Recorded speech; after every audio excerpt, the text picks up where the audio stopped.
경찰이 살인 미제 사건 데이터베이스 구축을 최근 완료했습니다. 현재도 수사 중인 장기 미제 사건 해결에 큰 도움이 될 것으로 보입니다. 한편 경기도 포천에서 교통사고를 낸 가해자가 목격자인 척 신고했다가 경찰에 들통나는 일도 있었습니다. 이용혁 건국대 경찰학과 교수와 함께 주요 사건 사고 관련 내용 짚어보겠습니다. 어서 오십시오. 네, 안녕하세요. 교수님, 장기 미제 사건 데이터베이스 구축. 결국 경찰서 어떻게 보면 그 철제 캐비넷에 담겨 있던 이런 그 수사 기록을 단순히 전산화한 것 그 이상의 의미가 있다고 봐야겠죠? 네, 일단 그 계기 자체는 그 살인 사건에 대한 공소시효의 폐지가 이루어졌기 때문에 가능한 것입니다. 그 2015년도에 그 형사소송법을 개정을 해서 공소시효가 살인 사건은 없다 보니까 그렇다고 한다면 지금 해결하지 못한 살인 사건을 분명하게 범인을 검거해서 정의를 실현하는, 사법 정의를 실현하는 이와 같은 이제 그 기대와 요구가 있었던 것이고요. 예.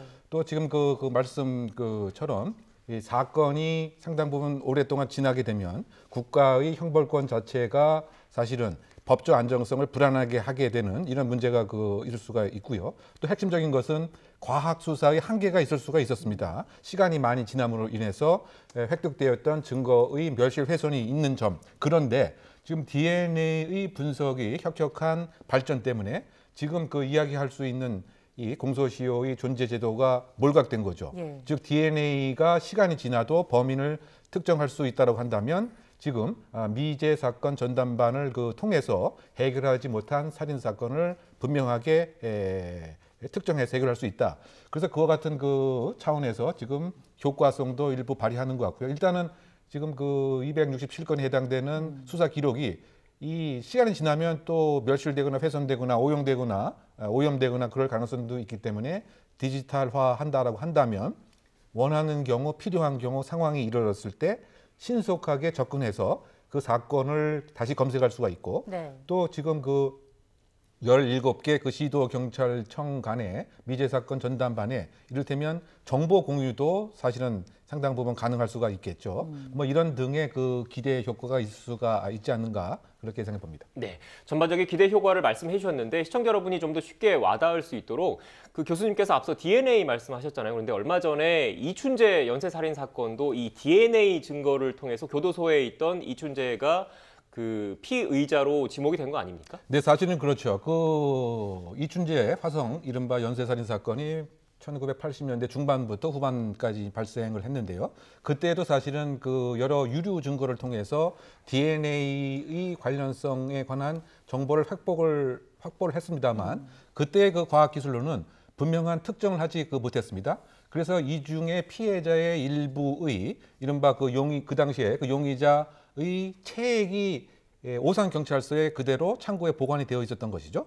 그런 중에 시간이 지나도 10년, 20년 지나도 DNA 재감정으로 범인을 특정할 수 있음을 이제 알게 되어서 예. 이 재감정을 해봤습니다. 그때 그 피해 여중생의 속옷에 있었던 체액을 분석을 해봤더니 정말 놀랍게도 복역 중인 부산 교도소에 있는 이른바 한 사람이 DNA가 일치가 된 거죠. 그런데 그것이 바로 이춘재였던 것입니다. 그래서 결국은 연쇄살인범의 해결되지 못했던 이 미제 사건의 그 범인도 이 DNA의 과학적 공헌 때문에 특정할 수 있었던 대표적인 그런 사례입니다. 네. 그러다 보니까 그 전국에 약 267건의 공소시효의 적용을 받지 않게 되는 미제 사건이 있어서 지방경찰청별로 미제 사건 전담반을 구성을 해서 2019년부터 본격적인 그 수사와 범인에 관한 특정이 이루어지고 있는 상황인 것이죠. 네, 지금 저희가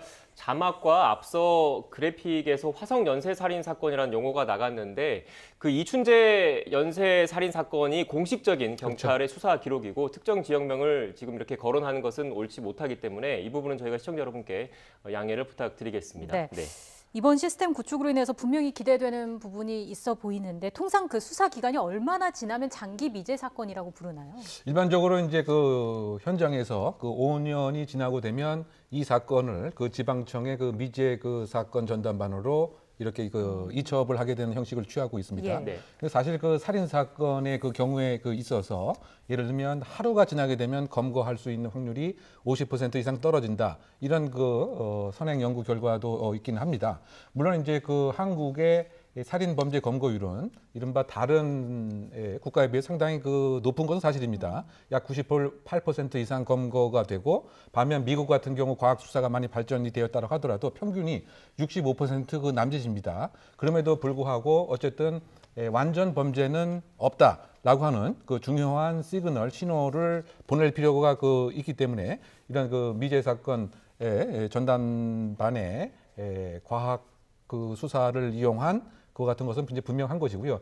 더군다나 이 범행의 그 장기적인 억제를 그 위해서도 흉악범은 반드시 그 잡힌다라고 하는 뭐 형사적이적 그 측면에서도 지금 진행되고 있는 그 장기 미제 사건 전담반의 존속과 지원은 상당히 그 필요하다고 생각이 됩니다. 네, 교수님 그런데 일각에서는 추가적으로 제도 보완이 필요하다 이런 지적도 있는 것 같더라고요. 그러니까 그 살인 사건에 대한 공소시효가 폐지되기 이전에 저질러진 범죄 같은 경우에 그 개정된 살인 사건 공소시효가 개정 이전에 이미 공소시효가 만료가 된 범죄는 처벌하기가 좀 어렵지 않습니까? 특히 뭐 이춘재 같은 경우에도 공소시효가 끝나서 일단 그 형사적으로 추가적으로 지금 처벌을 지금 못하는 상황인 거잖아요. 네, 그렇죠. 이제 그것이 공소시효의 여부와 관련 없이 네. 대표적으로 우리가 생각할 수 있는 것이 이제 그 대구의 개구리 소년 일명 사건이라고 하는 예. 그것도 공소시효가 그 도과가 된 것이지만 여전히 그 범인이 누군가에 대한 수사는 현재 그 계속 이루어지고 있는 이런 상태이고요. 또 예를 들면 그 포천에서 발생했던 여중생 그 살인 사건도 이제 마찬가지로 우리가 봐야 될 것 같고요. 또 저는 개인적으로 영화화 되기도 했습니다. 이형옥은 유괴후 살해 사건, 이른바 그 근원 목소리에 등장하는 그 목소리의 그 용의자, 그리고 사실은 짧은 시간 안에 그 이형옥 군을 이미 살해했음에도 계속 이른바 랜섬머니 그 금전을 요구하면서 수사기관을 그야말로 농락시켰던, 그리고 목소리도 여전히 지금 그 존재하고 있기 때문에 그 사건도 이미 그 공소시효가 그 지난 사건입니다만 네. 분명한 형사정의, 사법정의의 실현이라고 하는 목적에서 공소시효에 관계없이 물론 역량은 공소시효 안에 멈춰줘야 되겠지만 지금 이제 말씀을 드린 대구 개구리 소년 사건이라든가 이형호 유괴 사건 등은 계속적인 수사의 관심이 필요한 부분으로 생각됩니다. 네, 말씀하셨던 것처럼 형사 처벌 여부와 상관없이 희생자분들 그리고 희생자 가족분들의 그런 어떻게 보면 한을 좀 풀어드리고 또 사법 정의를 실현하기 위해서 진실을 밝히기 위한 노력은 계속 좀 그 진행돼야 되지 않을까 싶습니다. 네. 다음 주제를 한번 또 살펴볼까요? 예, 어제 경기도 포천에서 교통사고 피해자가 쓰러져 있다 이런 신고가 접수됐는데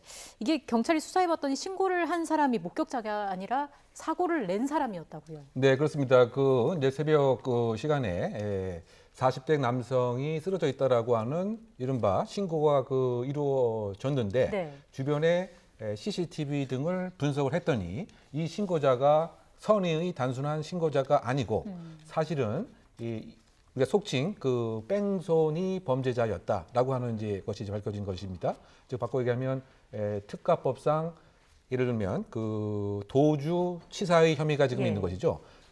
접촉을 하고 나서 일정한 구호 조치를 하고 그 다음에 신고를 그 해야 됨이 이게 원칙인데 이것을 일부러 은닉을 하면서 마치 자신이 그 신고자인 것처럼 뭐 행세를 그 했습니다만 어쨌든 이와 같은 혐의에 이 그 여성에 대해서 긴급 체포가 이루어졌고 관련 사항에 대해서 경위에 대해서 조사가 이루어지는 것으로 알려져 있습니다. 네, 지금 음주 관련된 여부도 조사를 하고 있다고 하던데 음주 여부가 확인되면 처벌 수위는 더 높아지는 거죠? 아무래도 더 높아지겠지만 더 양형이 강한 것은 이른바 그 도주치사죄입니다. 네. 사실 그 최근에 더 이 형량이 강화돼서 5년 이상 심지어 그 무기징역까지도 바를 수 있는 그런 혐의이기 때문에 음주운전도 밝혀지게 된다면 실형이라고 하는 중형을 피할 수는 없지 않나 예상해 봅니다. 네. 자, 다음 주제도 다뤄보겠습니다. 아파트 월패드 관련 범죄에 대해서 우려가 계속해서 나오고 있는데 공유기나 IP 기기 같은 다른 네트워크 기기에 대해서도 해킹 우려가 좀 있는 것 같아요. 네, 그렇습니다. 지금 수백 군데의 그 사무실 또는 그 아파트의 일상생활이 예. 사실은 지금 스마트 기기에 의해서 해킹이 되고 촬영이 되어서 이것이 그 해외 그 사이트에 팔려지고 있다. 예. 뭐 이러한 그 보도가 계속 그 나오고 있고 그러다 보니까 이른바 해킹 또는 사생활 노출에 대한 그 두려움이 일반 시민들 사이에서 많이 생기는 것 같습니다. 우리 아파트는 그 괜찮은지 계속적인 이제 그 문의가 오고 있는 뭐 이런 그 상태인데요. 그 어떤 측면에서 본다면 이 스마트 기기가 우리가 편하긴 합니다만 여기에 철저한 보안과 보안에 대한 투자, 보안 의식이 있지 않으면 오히려 지금 그 사례처럼 범죄로 이용될 가능성이 상당 부분 커졌다. 네. 이렇게 이제 그 봐야 될 것 같습니다. 그런데 또 한편으로 봐서는 이것이 단순한 범죄 이외의 이른바 그 안보와 관련된 문제도 연관이 되어 있다. 예. 그 최근에 그 새로운 그 경향이 범죄와 안보가 융합을 해서 일정한 위협을 하게 되는 이른바 그 신안보적 문제가 생기고 있는 것인데요. 그것이 지금 대표적인 지금 사례가 아닌가 생각이 듭니다. 왜냐하면 지금 그 국정원의 그 발표에 의하면 사실 지금 이 그 아파트 약 260군데가 하나의 해외의 해킹하는 전처 경위지로서 활용이 되었다. 즉 40군데의 해외 특정적인 사이트에 일정한 해킹 공격을 하기 위해서 지금 국내에 있는 아파트가 이른바 경위주로 그 활용이 되었다라고 한다면 지금 국정원에서는 그렇게 그 보고 있는 것 같습니다. 그러면 이것은 한편으로는 범죄와 관련된 문제가 분명히 있는 것이죠. 신상 정보에 대한 노출, 또 이것을 악용하는 여러 가지 그 위협적인 행동, 또 이것이 그 사생활에 관련되니까 음란 사이트 등의 범죄로서 파생적인 문제가 있지만 이뿐만이 아니고 사실은 이 안보적 위협이 될 수 있는 이런 그 요소가 이제 함께 그 깔려 있는 것 같습니다. 네. 즉 다른 이를테면 디도스 공격도 그 가능한 것이고요. 또 다른 루트를 그 통해서 결국은 이 국가 전체의 정보망이라든가 금융망이라든가 그 방송망을 그 위협할 수 있는, 그렇다 본다면 이제는 범죄가 단순한 범죄가 아니고 국가의 이 기본적 치명적 이익, 핵심적 생존적 이익까지도 위협될 수 있는 안보의 위협까지로 갈 수 있는 범죄와 그 안보의 융합 현상이라고 하는 그 차원에서 철저한 공격 주체가 누구였는지, 해커의 배후는 단순한 범죄 조직인지 아니면 일정한 국가 단체가 사실은 배후에 있었던 것은 아닌지 등등에 대한 관계기관의 협력적, 입체적 조사가 필요한 사안으로 보입니다. 네, 네. 교수님 마지막으로 그렇다면 어떻게 대처해야 되는지가 사실 좀 궁금하거든요. 뭐 그 안보 차원으로까지 놓고 본다면 뭐 군이나 뭐 원자력 발전소나 이렇게 국가 주요 보안 시설 같은 경우에는 내부망과 외부 인터넷망을 별도로 그러니까 분리해서 이렇게 보안 체계를 하지 않습니까? 그런데 이런 일상생활에서 쓰는 그런 네트워크 장비 같은 경우에 이렇게 분리하는 게 쉽지가 않은 측면이 좀 있지 않습니까? 네, 결국은 또 그것도 이제 비용 문제하고 이제 관련되어 네. 있습니다. 일단 그 안보적 차원에 관한 것은 일단 나중에 또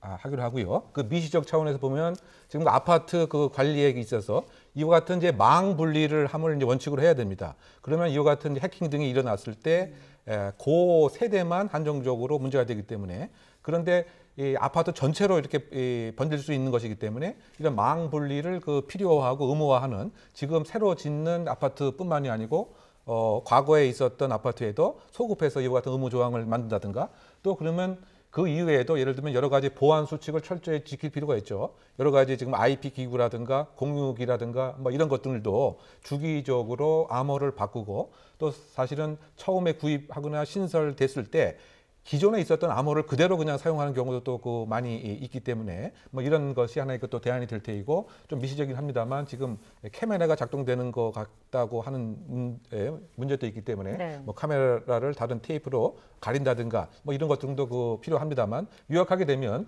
그 보안 수칙에 대한 생활화, 또 그 건축 등에 있어서도 보안에 대한 적극적인 투자, 그리고 그 국정원에서도 그 체계적인 조사에 의한 국민에 대한 그 적절한 정보 제공, 이것이 이런 피해를 막는 대안으로 보입니다. 네, 알겠습니다.